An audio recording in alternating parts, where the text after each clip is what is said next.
Hello and welcome to the Brooklyn Rail's 1154th New Social Environment.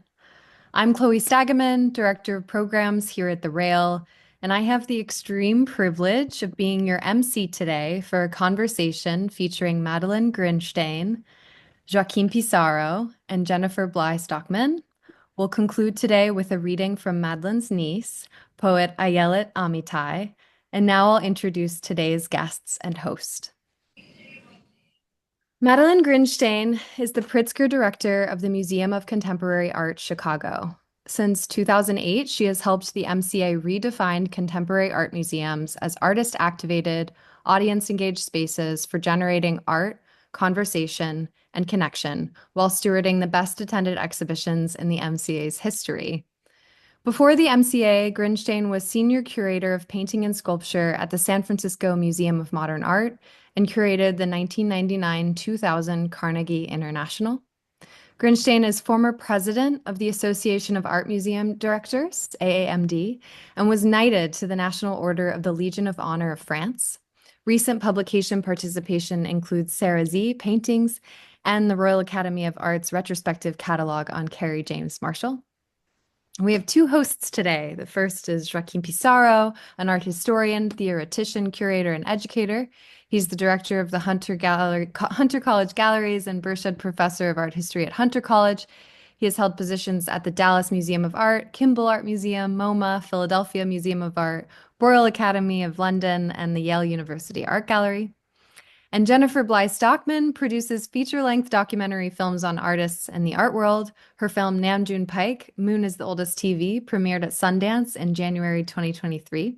Stockman is President Emeritus of the Guggenheim and was its president for 15 years. She's a founder of Dementi, which brings digital and Web3 fluency to the more traditional art world. Stockman is a partner of Global Museum Strategy Group. And with that, I am going to pass it over to Jennifer to get us started, with gratitude to you all for joining us today. Well, I first want to thank Chloe for the beautiful introduction and Magley for helping organize and get us all here today. And it's a wonderful group, a wonderful audience. And I see many of your faces on the screen, which I haven't had the opportunity to participate with Zoom this way in quite some time. So this is a pleasure. And Madeleine is, I think, with fairness to all the other museum directors we have spoken with, she's probably one of my favorite museum directors for so many reasons.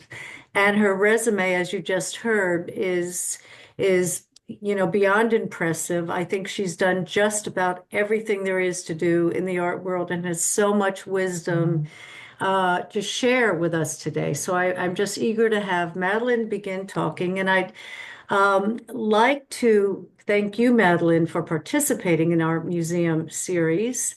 And I think what makes us more unusual than many of the other interviews you've done is that we actually like to delve into the personal backgrounds a bit of our museum directors to try to understand how their background and experience has inspired you and motivated your interest in the art and museum world.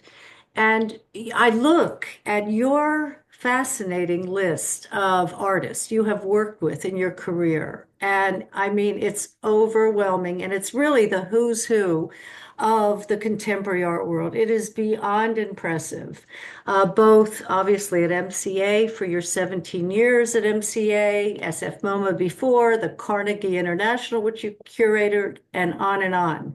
But I'm just curious, truly, and I always have been, and I've never asked you this question, about how your past, which being born in Lima, Peru, growing up in Caracas, Argentina, and then London, I don't know how your years are divided among those places, and then going to school in Paris. How has this background influenced your choices in the art world, of artists, of your career path, and so forth? Thanks, Jennifer. And first, hi, everybody. I can't see everyone, but I see Barbara Westerman. I see Sandy Phillips. This is like the best. Yeah. So first, I want to thank Feng Bui for inviting me. This is like, I can die and go to heaven now, being stippled by Feng Bui, like, wow. Yeah. And also, I want to big thanks to Chloe and Magley for getting us here, as well as my team for getting me here. And thank you, Jennifer and Joachim. So yes, it's true. The thing that I love about the Brooklyn Rail platform is that we all start with talking about our histories because they are completely tied to how we all end up in this art world. And I'll start by saying, you know, I'm an immigrant, like Jennifer said. You know, I was born in Peru, I was raised in Venezuela. And I didn't come to the United States until very late in high school and then college. So my origin story, where I like to begin, really, how did that happen? Is I like to begin with my dad.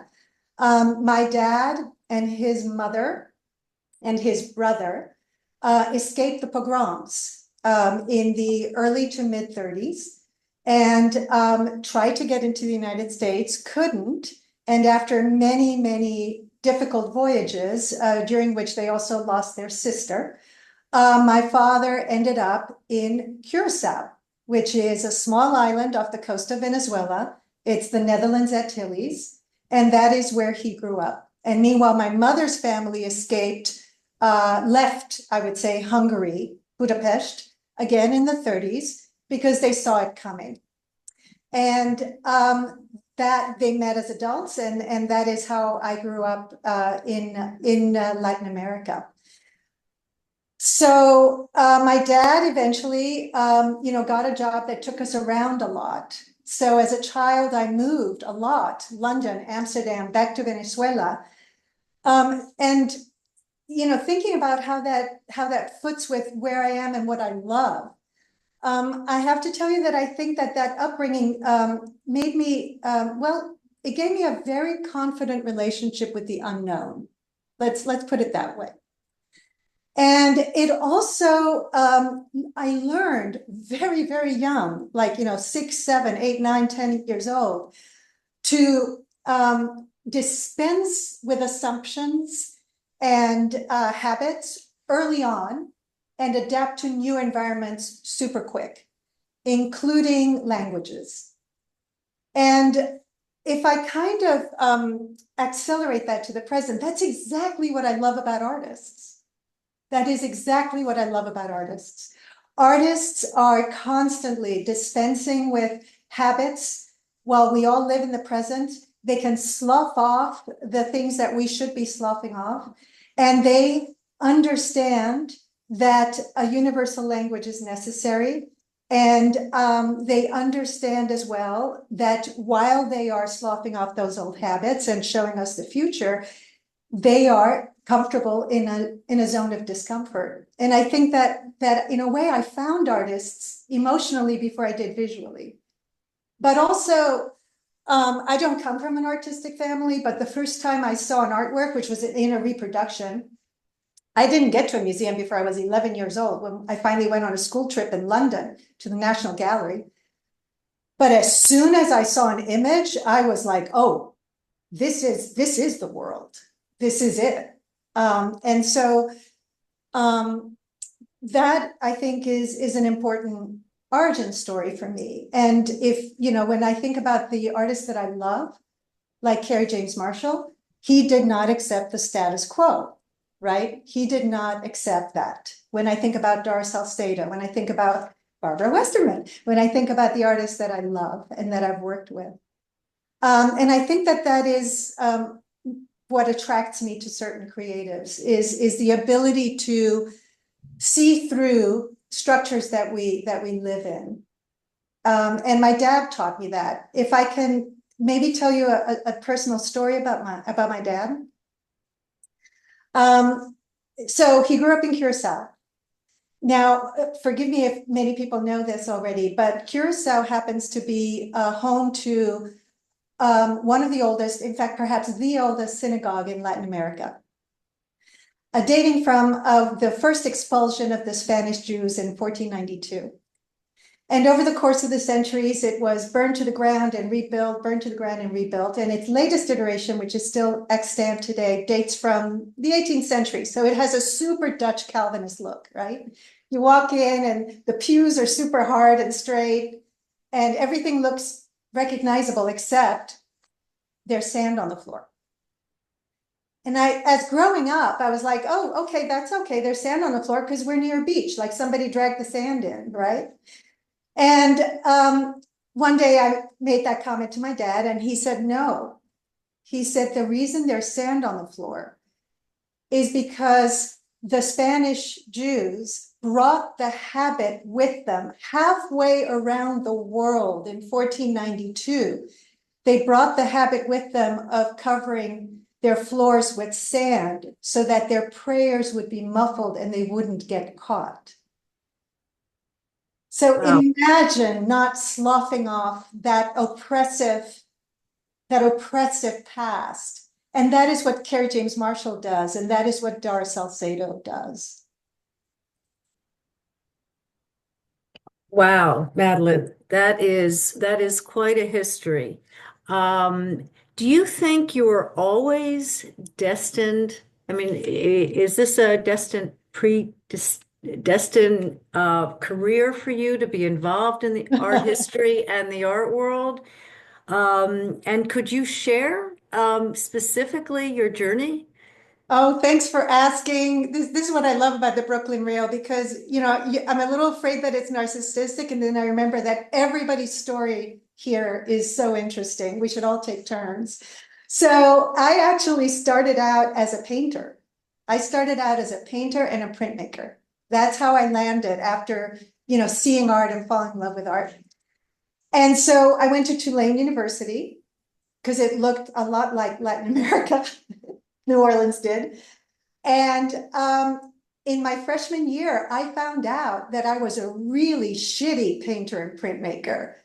But as part of getting my BFA, I had to take art history courses, which I'd never heard of before. And here I will show you my generational demographic. As soon as the slides went up, I was hooked. I was like, this is the way I want to understand the world for the rest of my life, through this lens. And so I just went down the art history track, and all I knew was there were professors of art history. I didn't know curating existed. So I followed my dream, and I went to Columbia University because at the time my favorite artist was Manet. And so I wanted to study with Theodore Reff. And still to this day, connoisseurship means something. And that might not be everybody's taste, but I can still tell a fake Manet from a real one. But I fell in love with Barbara Novak. I fell in love with the art history that contextualized American landscape 19th century paintings. So here I was on a PhD track talking about Fitzhugh Lane and his relationship with Ralph Waldo Emerson. And I had my very own library carousel in the basement of Columbia University. And I was so unhappy because I felt like I was just throwing someone else's ideas into a Cuisinart, and I kept pressing blend, and I wasn't saying something that was a contribution, that was a tikkun, So that naturally drew me to the contemporary art. And I started looking around, and I found something called the Whitney Independent Study Program. And I got in, and Richard Armstrong became my first mentor and is still my teacher, and has been at my wedding and all that good stuff. And I was tutored by Prudence Carlson to become a writer. And that was a really, really important turn. And that is what led me to my first studio visit, because curators do studio visits, I learned. And I saw an incredible drawing on a gallery wall in Midtown. And it was the result of wallpaper rollers on paper. And so I went to see this young guy called Christopher Wool up a fifth floor walk up in Chinatown. And that was my first studio visit. And Wow, the studio remains my favorite place where life is learned and pivoted and contributed to. And I was like, that's it. And that led me to my first job, which was at the Museum of Contemporary Art, San Diego. It's interesting because when I first started getting involved with the art world, also decades and decades ago, it was through artist studio visits. And I don't think there's anything like it, talking direct. I mean, what a privilege to be in the contemporary art world and meet these artists where they can talk themselves, about their work and so forth. But I know Joachim wants to sort of get into more of the founding of the MCA, and we'll get back to you specifically later. Okay. Hi, Joaquin. Hi, sorry, I was being muted. Hi, Madeleine. It's so lovely to see you. So riveted already by the first one. I mean, moving, very moving, deep stories that you have shared with us. Without wanting to sound in the remotely self-referential or worse, narcissistic, but I need to throw in this because I didn't know about Curaçao being the oldest synagogue in the New World. I don't know whether you know, my great-grandfather, Camille Pissarro, was born in the Antiguas, Yes. and he was born in the island where there's the second oldest synagogue in the New World, St. Thomas. And the story that you told about the sand, I had exactly the same story about, this is, and it goes back, I did some research as you did with your dad, and it actually goes back to the Marranos who were forced, well, that's a long story, but we won't go into this, were forced to convert to Catholicism and continued in secret their prayers. And that's the function of the sun. But since we're on this very loaded topic, and I wanted to ask you, I was going to say it's not a very personal question, but now that you started talking about your parents' generation and the pogroms and Europe in the 1930s, I'm going to say it is in fact deeply personal, and that has to do with the history of not only the institution you are leading today, but the sort of overall Chicago institutional history, which also by some incredible serendipity, my very, very first job in the museum, in the art world, was as a research fellow in 1981 with Richard Brettel in the European Painting Department at the Artists Institute of Chicago. That's how I discovered what it's like to work in a museum. And I became fascinated with the different groups and was soon told that there was this divide at the time. I'm sure that it's, I hope, completely erased, but at the time, a pretty staunch divide between the, let's say, WASP Society of Chicago and the Jewish Society of Chicago, who were not so well known at the Art Institute of Chicago, forgive me, and who therefore, around the period you were discussing, started forming their own club. And I met, in fact, Joe Shapiro at the time. He was quite old already, and the Bloch family as well. And they, from one little club with a lot of great surrealist work, they evolved, and that led, I'm told, to the Museum of Chicago, to the Museum of Contemporary Art that you lead today. Dick Feigen talked about this, and it has a very interesting history. And I wonder, is this something? How do you, having told us what you told us now, how do you relate to that interesting birth of the museum you're leading? How does it resonate with you today? Does it resonate with you today at all? Well, obviously, I love that origin story because, again, it was about a group of very young, picture three couples, picture them kind of hippie-ish, 1967, and picture them saying, you know what, we're going to open our own effing museum. Like that's good by me. And remember, the late 1960s was a really important time. It was a time when a lot of the ICAs and the MCAs were forged. It was, the late 1960s is when the Studio Museum was born, and it's when the MCA was born. And so, but maybe that's a good opportunity for Chloe to bring up an introduction to the museum, which I would love to give Joachim. And since we're joined by many people here today, but that maybe some of you haven't been to the MCA, I'm offering just a 30-second video just to give you a sense, first of all, of the building, which was built in 1996, even though we date from 1967.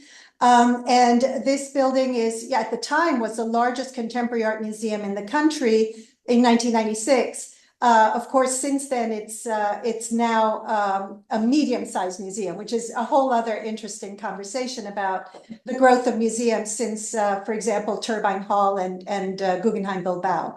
But in any case, this is an introduction. And then We thought, the three of us, Jennifer, Joachim, and I, thought that we would engage in a slideshow to bring everybody here up to speed on what the MCA Chicago is about. When I first got here, again, I hope that it's been made clear that really I have always followed the artist. That has been my true north. And I came here in 2008, and I came here because of Olafur Eliasson. And this is a work that Olafur Eliasson made in conjunction with his retrospective, which I organized and brought here in 2008. Up until I worked with Olafur at the San Francisco Museum of Modern Art, and hi, Sandy Phillips, I was a curator. It was Olafur, and it was his work, which needs the museum and which turns the museum into a seeing machine, that made me realize that I could go from curating an exhibition, if you will, to curating an institution and still honor artists and still work within the parameters of what artists needed to catalyze their work. And so when I got here, we entered into a visioning, as all of us do, new directors, and came up with this vision and mission statement. Most mission statements are a paragraph long. This, I think, tells it all. I want to point out that I know that audience engagement is like pablum right now, but this is 2008. You can tell by the 2x4 Michael Rock font. So this is artist activated, audience engaged in equal measure. So this is what is now in the water of the MCA. This is now what drives us every single day. And this is what led us for a good 10 years while we raised funds for what I'll show you later. Then in 2019, thanks, Chloe, in 2019, we came up with once having that previous vision statement in the water, we came up with an evolution, because environments don't sit still. And so the museum today, as you can see, sits Venn diagram-like in the center of three concentric circles that are equally important, and that to lead to an exceptional, I believe, first-class museum in the United States today. And we can break all of these down really nicely for you. So, for example, achieve sustainable and purpose-driven operations. The way that we talk about this at the museum is that we are determined to be as ethical on the inside, if you will, behind the scenes, as ethical on the inside as the messages of the works of art that we put on our walls and on our stage. Any delta between those two is a credibility gap. And the way that we do that first and foremost is by paying people well. So we did a whole market analysis, and everybody here is paid at or above market value, not nonprofit value, market Chicago economy value. So that's an example. And by the way, going back to my love of artists, it's no secret, right, that all of us, all artists today, care deeply about the ethical operations and moral backbone of the museum. It used to be they would come in, right, and say, where are my galleries? And now they come in and say, how well are you treating your people? Look at the work of Nicole Eisenman, look at the work of Nan Golden. It is really, really, it is a mandate. And then I want to get into championing revelatory art, but maybe the best way to do that is to show some slides, Chloe. So naturally, championing revelatory art means that, oh, I'm sorry, this is social belonging. Can we go to the blue circle? So can we go back, Chloe? So spark social belonging, thank you. And now we're going to go forward. And I want to talk about sparking social belonging with this image. Now, again, what does sparking social belonging mean? What does it mean in a museum? Fundamentally, right, it comes down to participation and representation. And again, I'm sensitive to the kind of pablum of inclusion. We don't want to, that's not interesting. So we want to be very, very specific about how we commit ourselves to social engagement, as we call it. And one of the ways that we have is by building this space called the Commons that Chloe just showed you. In 2017, we built this, so 8 years ago now, the slide before. And we did this with Sharon Johnston, my friend of the architectural team, Sharon Johnston, Mark Lee.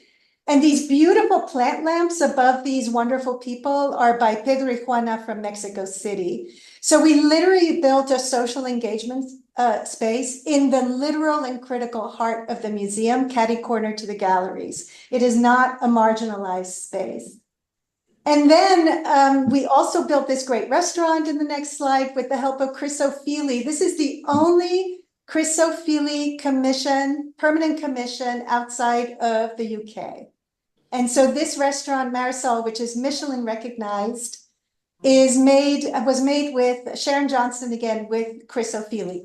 Artist activated, audience engaged.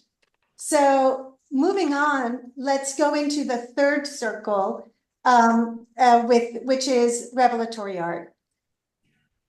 Can I jump in, or would you like? Shall I jump in, Joaquin, or? Well, no, thank you. This is absolutely wonderful because we cannot assume, that our audience is familiar with your institution. Everybody knows about it. It is, as you mentioned, absolutely one of the leading institutions in the field of contemporary art, no question. But I'm not even sure. So, what's the percentage of our Routine Rail audience have been to Chicago? That's a great a city as it is. So, but maybe Jennifer, do you did you have a question maybe, and would you? Well, it is really a comment. Of course, I have many questions for Madeleine, but, looking at those three circles, I'm really considering you did them in 2008, right, Madeleine? Yes, yes. And 2008. we can circulate the slides now. We can go on a circle. Thank you. But I was just so impressed. Audience engaged. It's just so crucial right now, and I think it's an issue that so many museums, not just in the United States, around the world, are dealing with, because how do you bring young people in? And I think, Madeleine, just even looking at the age of a lot of the people in these slides, there are a lot of young people here. And this is the biggest challenge, because they want engagement, they want participation, they want to connect with the art in somehow and connect with each other, sort of the community. So you were so prescient in pointing that out. And of course, revelatory art and everything else you said is just so insightful and so smart. But maybe you can tell us a little bit about your own curatorial vision. You have yourself, you're such a top-notch fine curator, and you've curated so many shows. That what is your philosophy? And, and how do you handle both your South American background? How do you bring that intuitively into it and deal with diversity and inclusion? That, despite what our president says, is still, top and should continue to be a top priority for museums today. Oh, well, thank you, Jennifer. With regard to the MCA, I'm now a director. So the reason for our incredible programming is our curators and incredible history of our curators. And right now we have our Chief Curator and Deputy Director Joey Orr, whose specialty is in performance art. We have the great Jamila James. This is the slide of her current exhibition, The Living End, which surveys the meeting of technology and painting since the 1960s. And we have Carla Acevedo Yates, who is recreating art history and bringing in the Latinx diasporic viewpoint in a magnificent way. I love this team, and my job is to make sure that they are uplifted and that their work really works well. And with regard to how we what we care about and what we do, and revelatory art, with regard to our big exhibit, we have several categories. So You just saw a few images of Nick Cave and Gary Simmons and so on.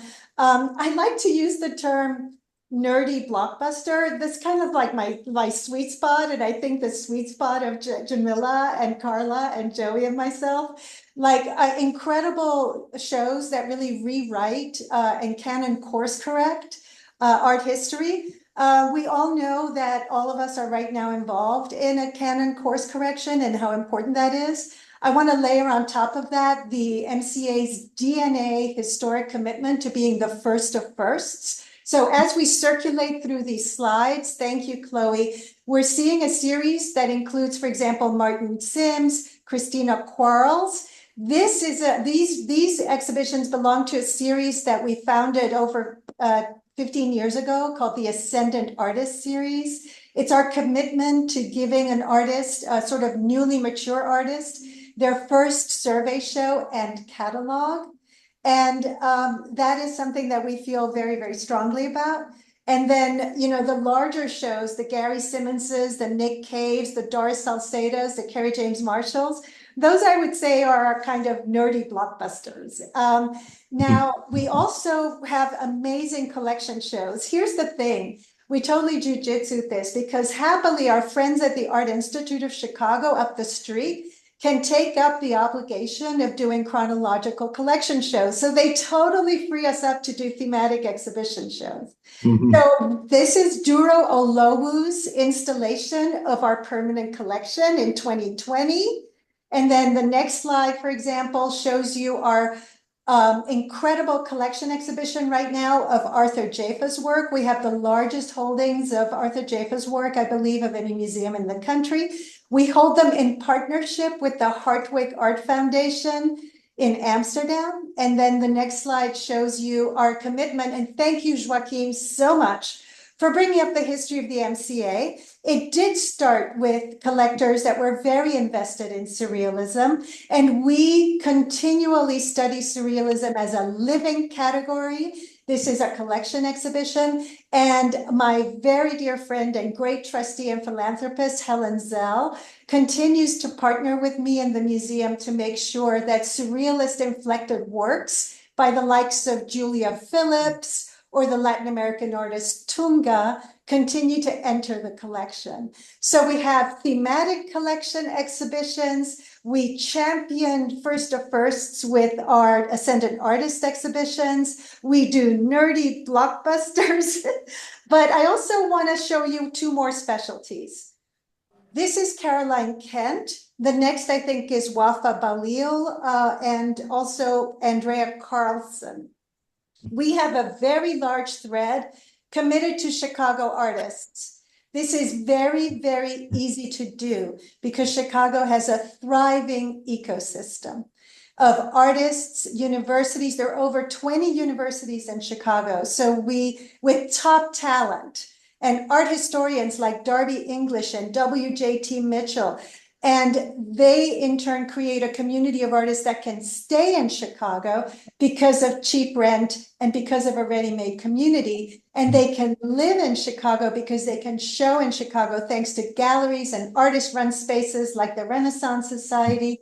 And then they can stay in Chicago because collectors in Chicago are dynamic and lively. So there's a perfect ecosystem in this city that allows us to then have this incredible series of Chicago exhibitions. And then the other concentration, I would say, is what I love. This is an MCA specialty, which is artists returning to roost. So we love to be the first of firsts, right? So we showed Paul Pfeiffer in 2003. We're now going to show him again in this summer when we bring his retrospective organized by LA MoCA. The next slide, we showed Rashid Johnson, his first museum show in 2012. And stay tuned for news on that. The next slide is we showed Gary Simmons in 2002. And then we did organized his retrospective with many thanks to Rene Morales in the next slide in 2023. And then finally, we also did we did a great show with Sarah Sze in 1999. And then in the next slide, she's currently in the living end, this incredible group show with an acquisition that we made. And finally, we showed the great Lorna Simpson in 1992, and she became my artist trustee. And here's a project that we did with her in 2017. And she was the artist trustee at the MCA during the reckoning of 2020. And let me tell you, I could not have had a better partner from the artist circle to help me through that moment. No, this is wonderful. This is so rich, and thank you for giving us this amazing whirlwind tour of your institution. I'm sure that many of us will want to. Am I echoing somehow? No. No, we hear you. No, okay. I'm sure, Madeleine, that many of us will want to come to Chicago, an incredible city. And you were absolutely right. Also, of course, and I don't think that many of us, necessarily know this. That so many major leaders, artists in the field of today's art, come from Chicago. David Hammond, to name one, but it's such a rich community, and this is not a recent phenomenon. It can go back to the 19th century, in fact. I am curious, though, going back, if you don't mind, you should ask Salcedo's work, unbelievable artist, and Ernesto Neto. As Jennifer was pointing out earlier on, your profile, your biography really stand out. We always have amazing. It's true, and you have been navigating different cultures, different languages. Venezuela, of all places, where I believe Salcedo is from. So my question is, while you were raised and while you grew up in the Latin American continent, were you exposed to some of the artists that you showed us now? Did you have an awareness of, for instance, Salcedo, who's such a powerful force? Absolutely not. I did not know curatorial track, art historical track until late. So it's not too late for anyone. So no, absolutely not. And Chloe, if I may ask you just to rotate slides as we talk, thank you so much. No, here is our collection exhibition at MASPI in Sao Paulo. No, but I will tell you, first of all, a little caveat, if you will, because I don't want to be misunderstood or misrepresented in any way. I do not in any way consider myself to be Latinx. I do not in any way consider myself to be of Latin American descent. Okay. I was born and raised there, and I have great affinity for the culture, and I have great resonance with the culture, and I always will. And Spanish was my first language, Dutch was my second, English was my third. So I do feel that I have a hook into being able to be an interlocutor for the likes of Dar Salcedo. And here's the thing, is that what that experience did for me was that it made me, I think, able to understand that there is more than one perspective and able to cross boundaries. So literally, when I had my first opportunity to curate, my very first one-person show was with Alfredo Jar. Who at that time in the early 90s was working a lot with the Peters map. So you can see how my literal somatic early experience with the flexibility of geographics would attract me to somebody like that. Yes, absolutely. And so he was the very, very first artist that I did a big show of in San Diego. And here's the thing that you might then also know about me, Joachim, is that I'm a deep believer in the long run. So once I believe in being part of my peer community of artists. I absolutely hope that I can look ahead and behind me by 20 years, but when it comes to this circle of people that I grew up with, I feel like I can be their best interlocutor. So I was happily Alfredo's commissioner for the Chilean Pavilion in 2013. So I believe in the long run. I believe in following the artist and following certain artists. And I have the privilege to do so. Now, another example, Joachim, of how my personal history intersects with my professional acumen, I would point again early in my career. I did a group show again in San Diego called La Frontera, the Border. And it was a survey show of art on both sides of the US-Mexico border, all 3,000 miles. And there are lots of stories about trying to navigate that, which are not unlike the identity politics of today. And then when it comes to the MCA's tradition of being the first of firsts, the reason why that is so compelling to me is because for me, the most exciting thing as a curator and as a director, uplifting my curators, is to catalyze and leapfrog an artist's work. We are here to create and not reflect art history in the market. So very early on, I commissioned Jeff Wall. I invited him and commissioned him, and he was the work that we made together was the first work that he made outside of Canada. He made it in Tijuana. And that is my favorite thing, is to be there to fuel new work by artists. And the MCA specializes in creating exhibitions that include commissions that are then acquired. So it's like we also then enter it permanently into art history. And then when I went to the Art Institute, Joachim, thank you again for that question. Again, my passion intersected with my profession, because I'm a deep believer also in context. You were saying how important surrealism is to the MCA. It's no accident that we continue to be devoted to contemporary evolutions of surrealism. But another example of that was my next job after San Diego was at your place, the Art Institute of Chicago.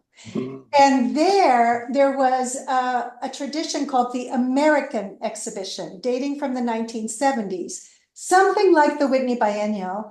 And what I did, with the great support of Charlie Stuckey, who hired me, as well as Jim Wood, what I did was turn the axis north-south and turn it into the Americas exhibition.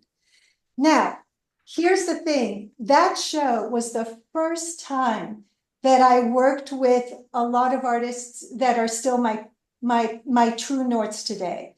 That was the first time I worked with Kerry James Marshall, the first time I worked with Doris Salcedo and Hamilton. And so I definitely love the long run. I love context, and I love longevity, which is why we are so excited that in 3 years, Joey and Jamila and Carla and I are starting to think about the 60th anniversary at the MCA. And then the last thing I'll say is that Richard Armstrong, my first boss and my mentor, hired me then for the Carnegie International. And this is where I truly forged my artist peer community. This is where I worked with Luc Tuymans, who then, with my BFF, the one and only, the great Helen Molesworth, she and I co-curated a Luc Tuymans retrospective that I then brought to the MCA. It was also the first time that I really worked with Sarah Sze, who I had the honor to publish an interview with in her Fight On book last year. Ernesto Neto, whose work you'll see on the rotating slideshow, whose work we now own, thanks to a joint collection with the Guggenheim Museum, 100 works, thanks to the gift of Dimitris Daskalopoulos. Chris O'Feely, who now has this mural at the MCA, and so on. And then my last stop, thanks to David Ross, I was hired at the San Francisco Museum of Modern Art. And that is where I looked back, and I asked Richard Tuttle, and I asked Marcia Tucker if I could please do a retrospective. And I really, really honor my forebears, Marcia Tucker preeminent among them. And Richard Tuttle and I did a wonderful retrospective, I hope. And that's where I really got in deep with Olafur Eliasson, who was in the Carnegie. And as I've said, he moved me from the idea of curating to directing, because his work is absolutely about the museum as a meaning maker and a public making machine. And Madeleine, it's incredible to hear about what you've done and to still hear the enthusiasm in your voice when you talk about it. And, being at the Guggenheim for as long as I've been, I know the Guggenheim MCA have shared many shows, many traveling, and I think there's something percolating with Rashid Johnson that we shouldn't talk about. But the Guggenheim is opening that show actually that you had 10 years ago, but opening in April. So I am amazed at how early you've discovered a lot of these artists. I really am. And I've had the pleasure of coming to your museum so many times. It's always my first stop when I'm in Chicago. Oh, thank you. One of my I want to favorite. clarify, I didn't discover it was the great Julie Rodriguez-Whittle, the current director of the Berkeley Art Museum, who organized that Rashid retrospective. And of course, Rashid's show at the Guggenheim is being organized by former MCA curator and Documenta curator Naomi Beckwith. Yeah, we couldn't be more thrilled to have taken Naomi from you. Here's Ernesto. I say we being, yes, there's an Ernesto. But let me switch topics, if you will, just for a minute. Because I think one of the issues that is in the zeitgeist today that people are talking about is how it often art is used for cultural diplomacy. I mean, the Guggenheim opened one of the first constellations in Bilbao. And, back then there were only, it was very unusual to have multiple Guggenheims around the world, and people weren't sure really how to accept that. And it brought up the idea of culture and art being used as an olive branch to help a myriad of cultures better understand each other and, see the world in a different way. And I know you've worked with your former, I think, mayor, Ari Emanuel. He's now the ambassador, I believe, still is, or will soon not be, I guess, to Japan. But Yes. You've brought in art to help him in Japan. And just could you talk a little bit about the pros and cons of art as a diplomatic tool? Yes, of course. I mean, this is no secret that art has been a function of diplomacy since before the Renaissance and the Florentines, and it continues to, I think, play a very, very important part. We also know, of course, that has been instrumentalized for, sometimes good and sometimes not.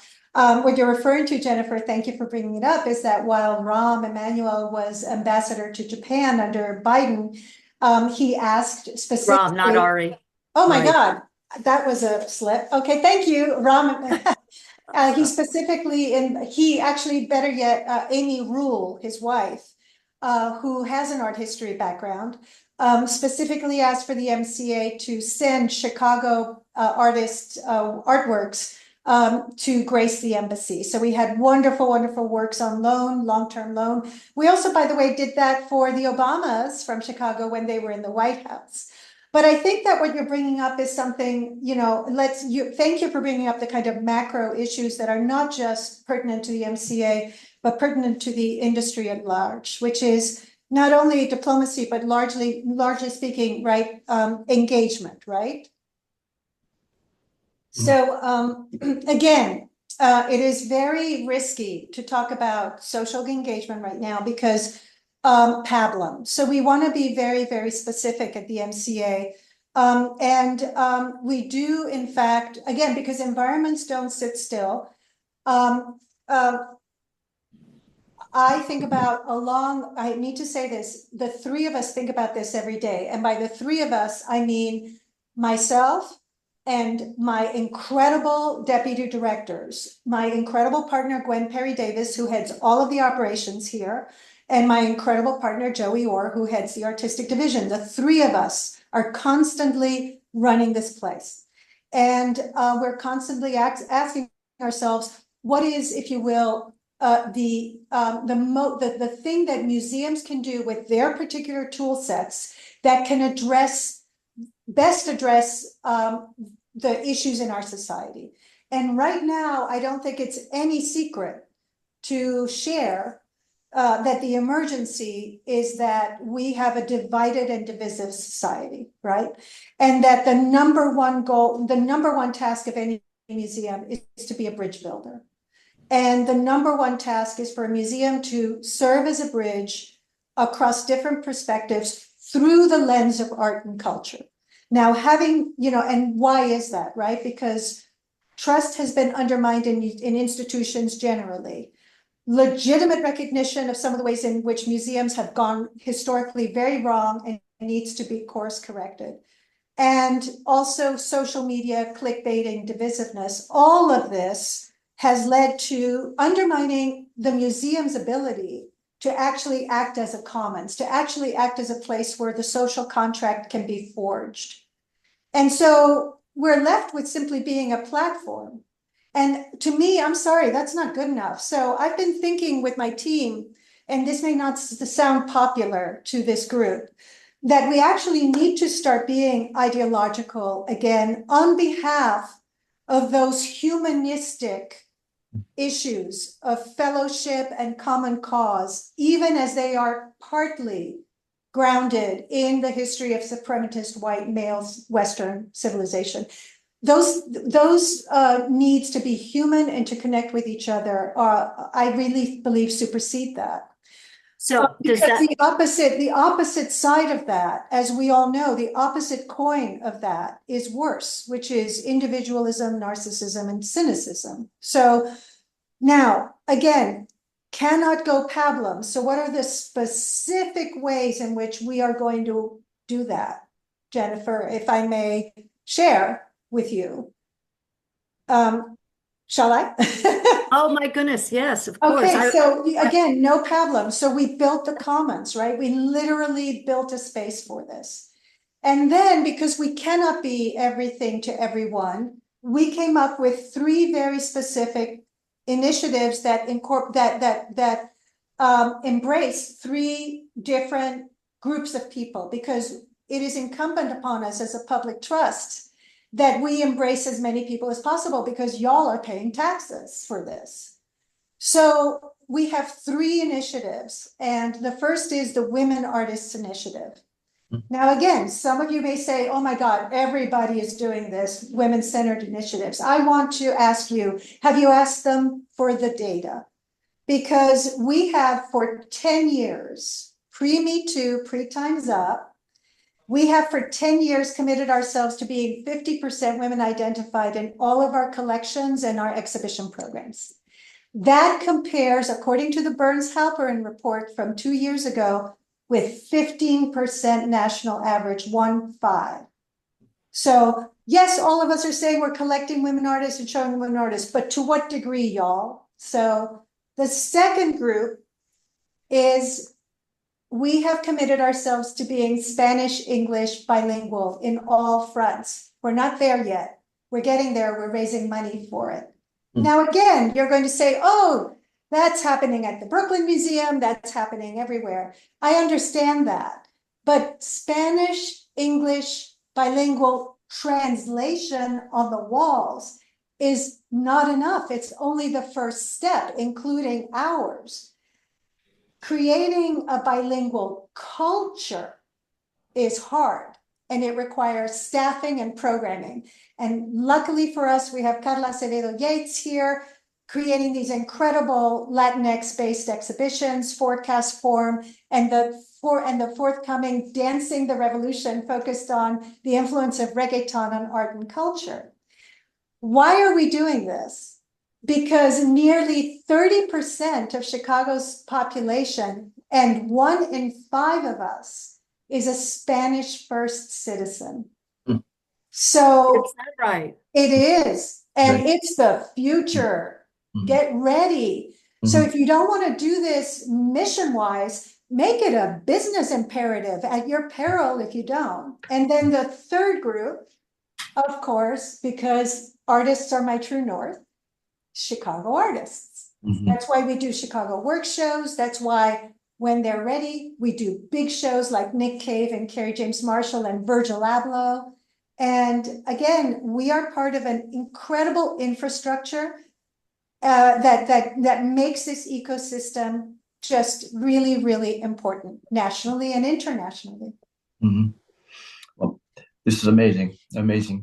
But Madeleine, can I maybe throw one of the last questions, because I know I'm certain, Chloe, right, that many of the members in the audience would love to have a question or two with Madeleine. But you carry an unusual named title as the director of a museum. You carry the name of a major Chicago family, but known, they're great collectors, but they're known mainly for what they do in architecture, not specifically in the field of art.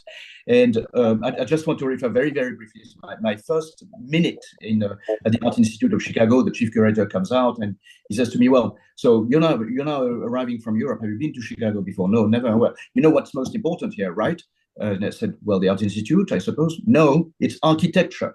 And he decided to take me through a whole tour to this car, visiting every single Frank Lloyd Wright houses, Mies van der Rohe, and so on and so forth. My quick question is, the name that you carry, that your position carries, does it in any way or shape reflect the importance of architecture? I know architecture is obviously important to every museum director, but in your specific position, does it reflect on how you think about living art today, or is it not that important? My position, which by the way, y'all, is Pritzker Director, is endowed by the great Penny Pritzker, who also was in Obama's administration and also was a special envoy in the last few years under Biden for Ukraine.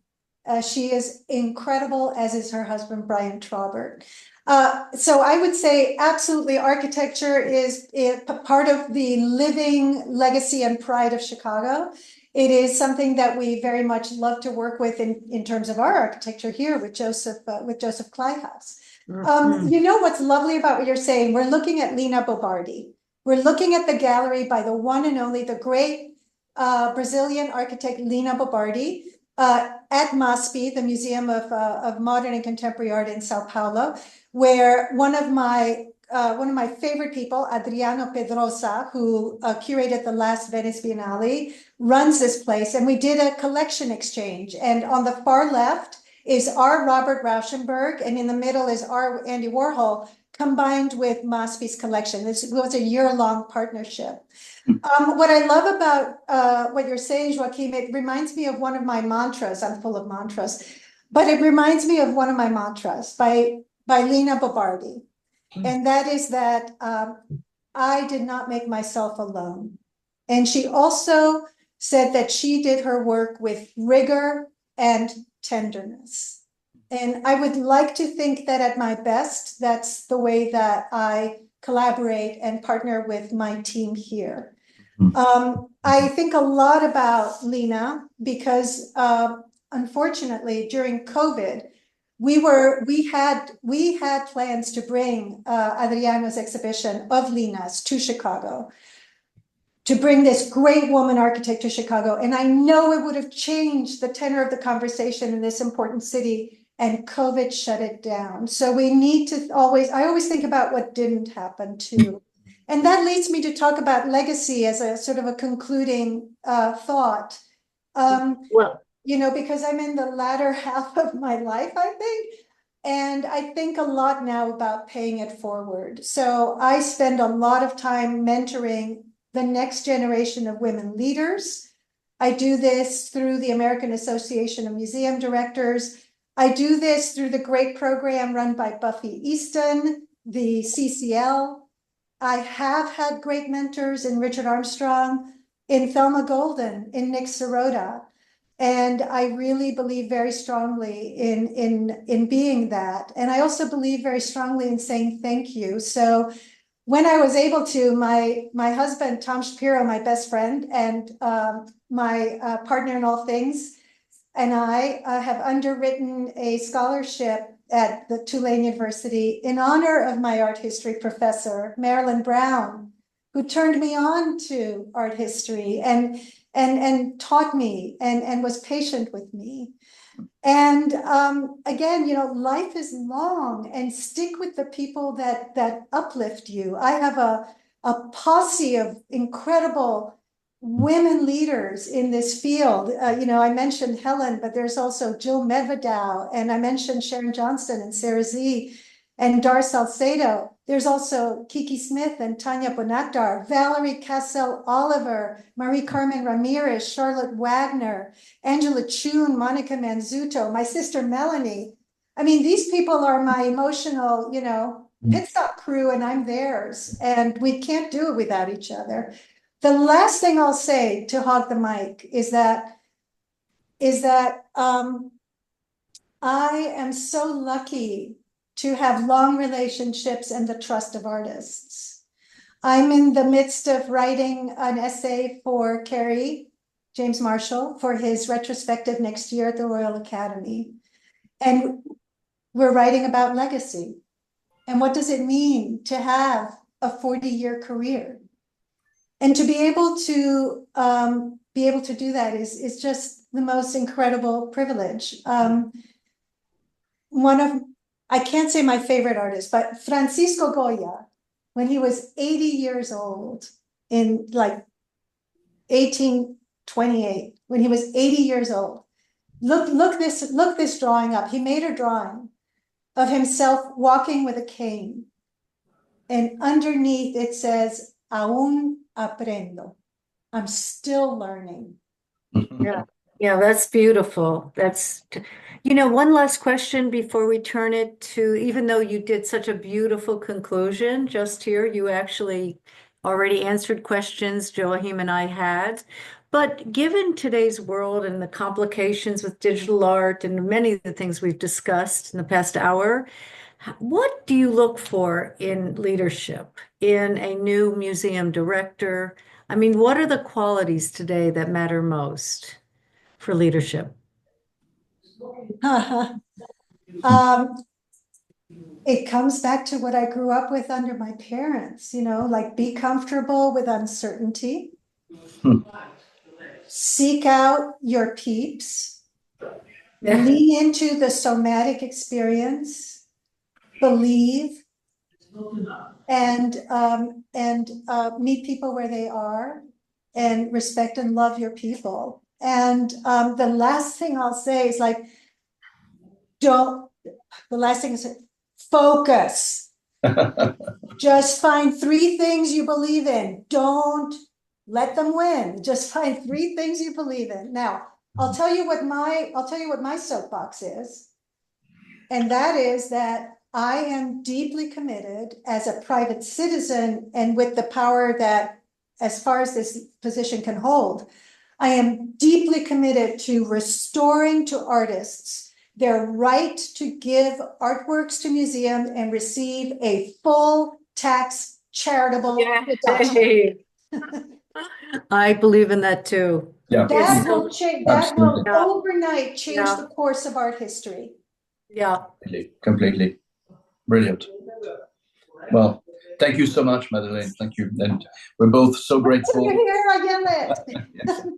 There's Thank you so much, Madeleine and Joachim and Jennifer. That was such a lovely discussion. We have a few audience questions before we conclude today with a poetry reading. I'm gonna ask the first question. Madeleine, I was really moved by what you said about how artists have driven your work, and I'm curious what the most recent idea an artist has given you is. I was in Simone Lee's studio on Friday. Hmm. And I can't necessarily share that she gave me an idea, but she restored to me on a, which happens every time, a faith in the energy of objects. And in our responsibility to use them well. Wow. Thank you for that answer. The next question is from an anonymous audience member who wonders if you yourself collect art, and if so, how do you curate your own space? I don't. What I have is works on the walls that my friends have given me, or that I have acquired from my friends, because going back to the energy of objects, as you can see, I surround myself with them. I want to live with the works of artists that I love. Thank you for that answer, and thank you for that question, anonymous audience member. The next question is from Leslie. Leslie is wondering, first says, thank you, Madeleine. Are you seeing fellow regional artistic institutions, not only visual, but maybe also performing arts, dedicating similar resources to bilingual English-Spanish? At the very least, are you in conversations with these communities in Chicago? Yes, thank you for that question. I have two mini answers to that. The first is that I did not have an opportunity to dive deep into what the MCA itself does to commission, catalyze, and present performance art. Joey Orr, our incredible Deputy Director and Chief Curator, is a PhD and curatorial specialist in performance art, and you're going to see a kind of revamping of that. And it is in the DNA of the MCA. The MCA's first exhibition, very first, was a happening by Alan Capro. So the living body inside the museum is absolutely a strong thread. Secondly, thank you for talking about community engagement. Community engagement is a super, super complicated thing. So first and foremost, you have to be invited. Don't presume that the community needs you. You have to be invited. And secondly, don't presume what they need from you. Meet them where they are. You know, it may not be a program. It may actually be help with writing a grant. So be humble when you enter into community engagement. Thank you for that answer, Madeleine, and thank you for that question, Leslie. The last question today is going to be from my colleague, Magli. Magli, I'll pass you the mic. Thank you, Chloe. Thank you so much, Madeleine. This was such a wonderful conversation. I have never been to MCA, but I'm very curious about how the building's design supports your engagement, because I know that the architecture of a museum is often very important. Yeah, thank you, Madeleine, and thank you for today. It was seamless. So the museum is actually a help and a hindrance. Like I showed you in the video, the museum is very, very much modeled on a 19th and 20th century model. It has steps going up the front that are challenging, so we always encourage people to go around to the sides. We also work with our community partners, bodies of work, to make our building more accessible and friendly. But, it is a German design building from the late 1990s. So that is why we did this jujitsu renovation in 2017 without breaking the envelope of the building that created 12,500 square feet of free public space. And now people are hanging out in Chris's restaurant, and people are hanging out in the commons, and we have classrooms facing the water, Lakeshore Drive, the lake rather. Thank you. Thank you for all of those answers to those questions, Madeleine, and thank you everyone in the audience today for your questions. And I'm so delighted to share that Madeleine's niece, Ayelet Amittay, is going to conclude today with a poetry reading. I'm going to introduce Ayelet. Ayelet Amittay is a poet and psychiatric nurse practitioner in Eugene, Oregon.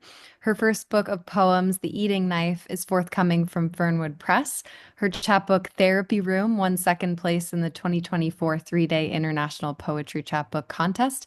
Her poems appear in Gulf Coast, Journal of the American Medical Association, Rattle, and others. She runs a private practice, Wild Geese Mental Health, and teaches at the Touchstone Institute. Please join me in welcoming Ayelet.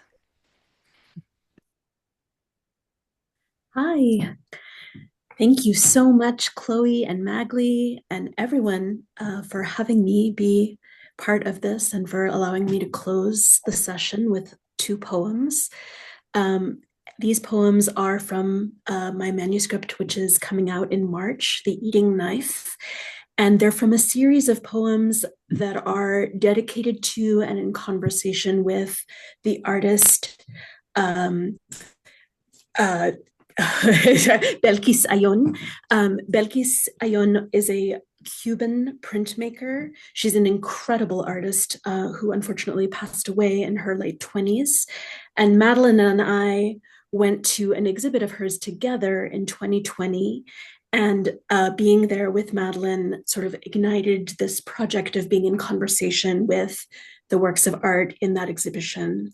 So each poem in the series is titled Exhibit S, and then the title of the work that it's in conversation with. So I'm going to read you two of those pieces. The first one is called Exhibit S, Añoranza. We lit a candle and the flame spread until the sky was singed with it. The fire shed scales and petals and eyes. We dipped our fingers into the whirlpools of the shadows. We were skull-capped. We were cut eye holes in the cloth to see. We put our arms around one another, and this framed a circle with 4 chambers, 2 aortas, 2 ventricles, 4 tunnels to the past. One of us missing the lips to speak, one of us blinded. And at the center, a baby, her roseate hand extended, the ripple of candlelight like muscle across my inside.